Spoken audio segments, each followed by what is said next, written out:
अस्सलाम वालेकुम and welcome to Educare. Self employment में हमने लास्ट बात की थी रिलीफ और प्री ट्रेडिंग एक्सपेंडिचर्स की।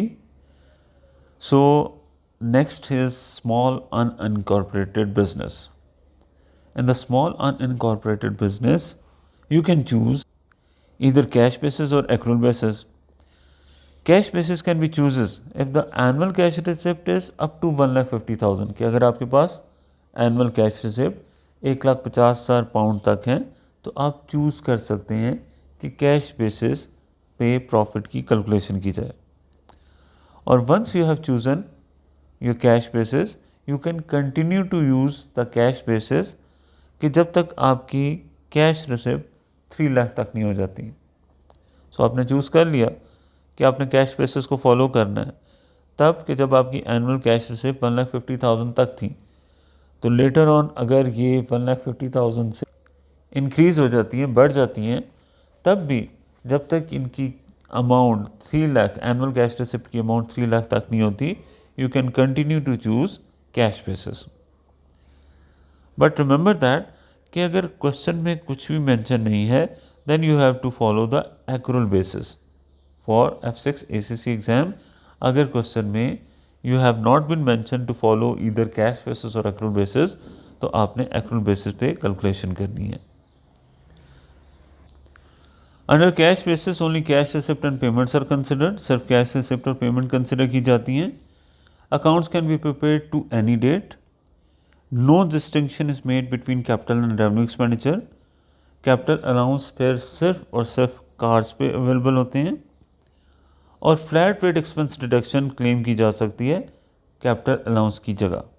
Instead of capital allowance you can claim flat rate expense deduction.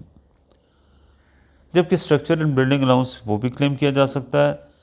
Benefit इसका ये है कि profit can only be accounted for when it is realise कि आपके पास कैश होगा तो तभी इसको प्रॉफिट कंसिडर किया जाएगा। और ड्रॉबैक ये हैं कि less options are available for set off losses. Later on हमने देखना है कि अगर लॉसेस सस्टेन हो तो आप उन्हें फ्यूचर ईयर के अगेंस्ट सेट ऑफ कर सकते हैं, आप उन्हें टोटल इनकम के अगेंस्ट सेट ऑफ कर सकते हैं। लेकिन if you are using cash basis ये ऑप्शन आपके लिए लिमिटेड हो जाते हैं। Flat rate expense deduction option for unincorporated business whether or not using cash basis. तो मेन पॉइंट ये बताया जा रहा है कि आपके पास अनइनकॉर्पोरेटेड बिजनेस के लिए चाहे आप कैश बेसिस यूज़ कर रहे हैं या एक्रूअल बेसिस यूज़ कर रहे हैं, आपके पास फ्लैट रेट ऑप्शन मौजूद है। लेकिन हमने बात करनी है F6 पेपर के हवाले से, तो आपके पास फ्लैट रेट डिडक्शन को उसी वक्त क्लेम किया जाएगा, कंसिडर किया जाएगा कि अगर आप कैश बेसिस फॉलो कर रहे हैं। So when using the cash basis, certain expenses can be computed on a flat rate basis. जैसे कि स्टैचुटरी अप्रूव माइलेज अलाउंस लिया जाता है to compute the deduction for business miles, जो हम कंसिडर कर चुके हैं, और ये आपके पास टैक्स रेट और अलाउंस पेपर में गिवन होगा। यानी फर्स्ट 10,000 माइल्स के लिए 45 pennies and then next miles के लिए अबव 10,000 माइल्स के लिए 25 pennies per mile. And if the business premises are used partly for private purpose and partly the private use adjustment can be made, और ये base करती है on the number of occupant.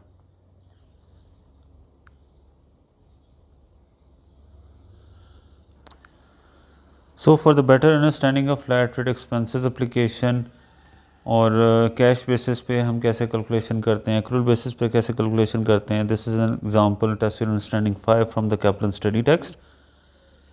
Rosemary opened a bed and breakfast on 1st August 2022 and has prepared her first set of account to 5th April 23.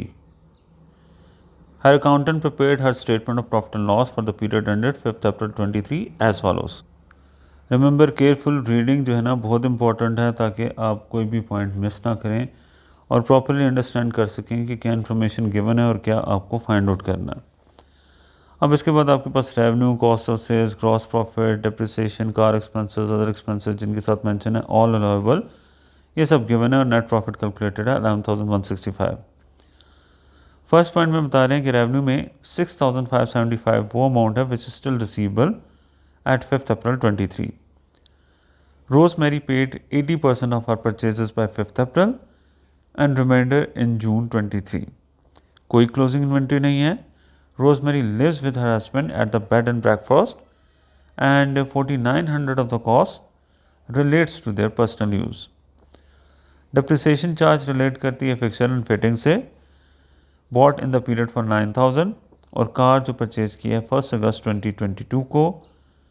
Rosemary ने purchase की car जिसकी CO2 mission 48 ग्राम पर kilometre है for 9600 and she uses the car 70% for business purpose. Car expenses 4200 relate करते हैं rosemary की car से, and in the period she drove 11,000 mile business miles. Other expenses सारे अलाउबल हैं, लेकिन रोजमेरी ने 460 की अमाउंट जून 23 में पे की है। इसका मतलब है ये 460 की अमाउंट जिस वक्त हमारा टैक्स ईयर 5 अप्रैल को एंड हो रहा था ये पे नहीं की गई थी। So this information is important for cash basis application.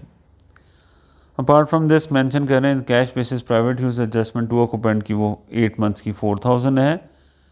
Requirement ये है कि you have to calculate the Rosemary's tax adjusted trading profit for the year ended 5 अप्रैल।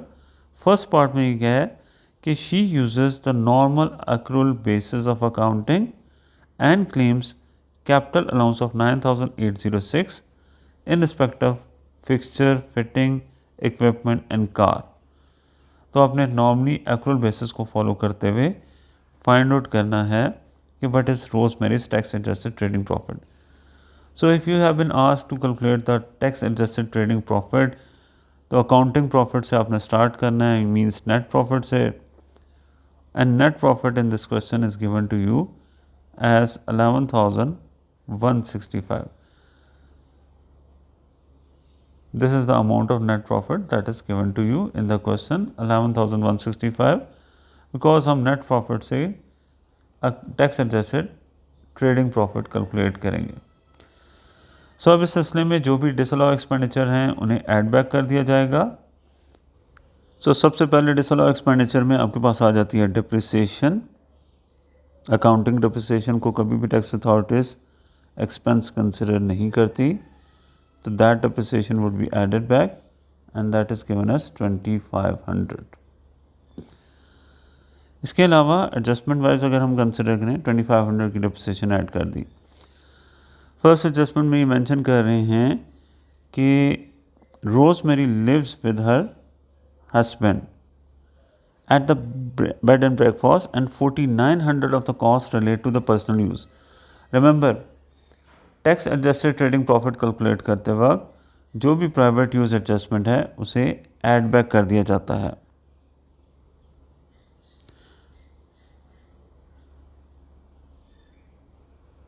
तो ये 4900 की अमाउंट ये भी ऐड बैक कर दी जाएगी। इसके बाद सेकंड पॉइंट में आपसे कहा जा रहा है कि डिप्रिसिएशन चार्ज की जा रही है, जिसके हवाले से तो कैपिटल अलाउंस को हमने कंसिडर करना है जो कि गिवन है क्वेश्चन में। थर्ड पॉइंट में the car expenses 4200 relate to Rosemary's car and in the period she drove 11,000 business mile. अब इसमें 11,000 उसने बिजनेस माइल ट्रैवल किया, we have not been given कि उसने प्राइवेट कितनी माइलेज ट्रैवल की है। But above in this point they have mentioned that she uses the car 70% for the business purpose. अगर 70% उसने कार बिजनेस पर्पस के लिए यूज़ की है तो इट मीन्स 30% कार उसने प्राइवेट पर्पस के लिए यूज़ की है। तो कार एक्सपेंसेस के हवाले से कार एक्सपेंसेस का 30% is consider to be as private expense और उसे भी ऐड कर दिया जाएगा। 4200 का 30% ये आपके पास आ जाएगा 1260 and it will also be added back.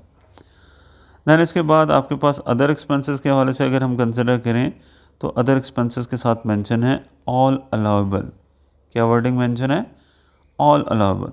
So if all allowable इसका मतलब है कि वो अकाउंटिंग के लिहाज से भी अलाउेबल हैं, टैक्स अथॉरिटीज़ भी इन्हें अलाउेबल एक्सपेंस ही कंसिडर करती है। So after adding all these you will get the amount of 11,165 plus 2,500 plus 4,900 plus 1,260. So it will give you amount of 19,825.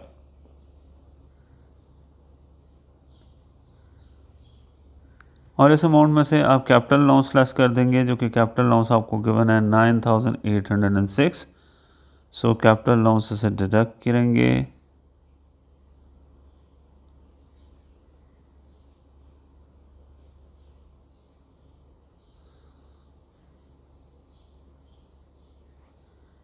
$9,806.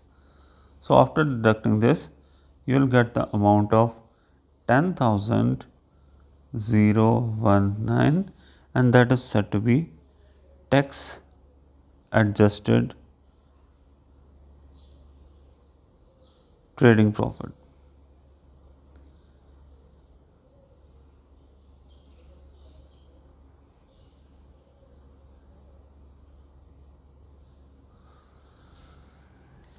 तो एक्चुअल बेसिस पे आपके पास प्रॉफिट आ गया, टैक्स एडजस्टेड ट्रेडिंग प्रॉफिट आ गया 10,019. Now we have to use the cash basis, और cash basis में हमने सिर्फ दोबारा से कंस्ट्रक्ट करते हुए इनकम स्टेटमेंट ये बताना है कि कितनी अमाउंट आपके पास प्रॉफिट की कंसिडर की जाएगी. Revenue is given to you as 48,035, लेकिन फर्स्ट पॉइंट में मेंशन है कि 6,575 जो है ये अमाउंट अभी रिसीव नहीं हुई, मतलब 5 अप्रैल 23 जो हमारे टैक्स ईयर की एंडिंग डेट है उस डेट तक ये अमाउंट हमने रिसीव नहीं की थी. So that is why when we are using the cash basis,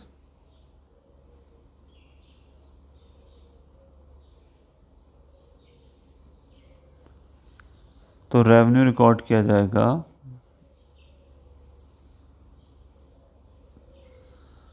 48,035 minus 6,575.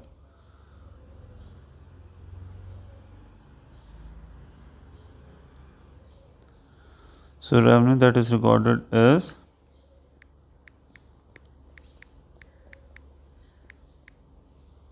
41,460.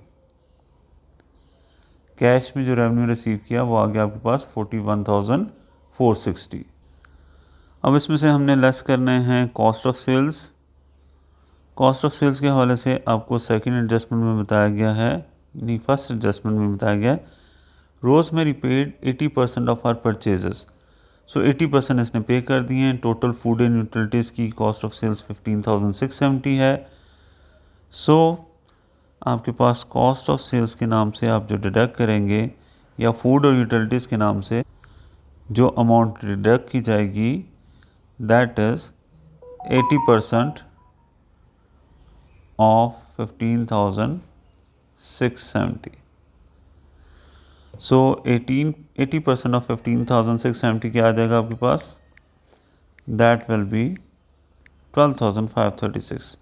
सो 12,536 की ये अमाउंट डिडक्ट की जाएगी. अब इसमें से बाकी एक्सपेंसेस लेस किए जाएंगे. बाकी एक्सपेंसेस में सबसे पहले आपको डिप्रिसिएशन गिवन है, but as you know depreciation तो नॉन कैश एक्सपेंस है, so it will be recorded as zero, right. Then depreciation के बाद आपके पास फ्लैट रेट या कैश बेसिस जब आप यूज़ करते हैं तो आप कैपिटल एंड रेवेन्यू एक्सपेंसेस में कोई डिफरेंस नहीं देखते.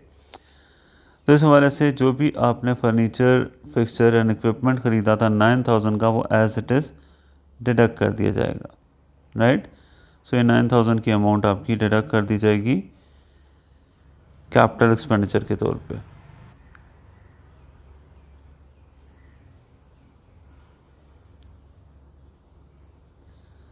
$9,000. जब हम कैश बेसिस यूज़ करते हैं तो कार एक्सपेंसेस के लिए हमने फ्लैट रेट एक्सपेंसेस यूज़ करने हैं, और फ्लैट रेट एक्सपेंसेस के हवाले से हमारे पास जो अप्रूव माइलेज अलाउंस है उसकी बेस पे कैलकुलेशन की जाती है. एंड 11,000 माइल्स ट्रैवल किया है तो फर्स्ट 10,000 माइल्स की payment 45 Penneys plus next 1,000 mile की पेमेंट अप्रूव माइलेज अलाउंस की 25 पेनीज़ के हवाले से बनती है. So it will B 10,000 into 0.45 4,500. 10,000 जो फर्स्ट 10,000 माइल हैं उनके हवाले से अप्रूव माइलेज अलाउंस 4,500 बना, और जो नेक्स्ट 1,000 माइल हैं उसके हवाले से अप्रूव माइलेज अलाउंस 250. सो आपके पास फ्लैट रेट एक्सपेंसेस के हवाले से जो डिडक्शन आ जाएगी वो आ जाएगी 4750 for car expenses. Other expenses में आपके पास जो अदर एक्सपेंसेस हैं उसमें से कुछ पोर्शन आपने बाद में पे किया था। टोटल अमाउंट अदर एक्सपेंसेस की 14,500 है and out of this I think 460 आपने अमाउंट बाद में पे की थी। 460 of this amount is paid in June. So 460 जो आपने जून में पे किए थे वो इसमें से लेस कर देंगे। इट मीन्स से बाकी अमाउंट आपके पास 14,040 की अमाउंट आपने ड्यूरिंग द ईयर कैश में पे किया। रिमेंबर दैट कैश बेसिस जब हम यूज़ करते हैं तो हमने सिर्फ और सिर्फ वो इनकम कंसिडर करनी है जो कैश में रिसीव की है और वो एक्सपेंसेस देखने हैं जो कैश में पे किए हैं। लास्ट आपने ऐड कर देनी है private use adjustment. Private use adjustment आपके पास मेंशन है कैश बेसिस के लिए and that is 4,000 and that should be added. 4,000 आपके पास प्राइवेट यूज़ एडजस्टमेंट है।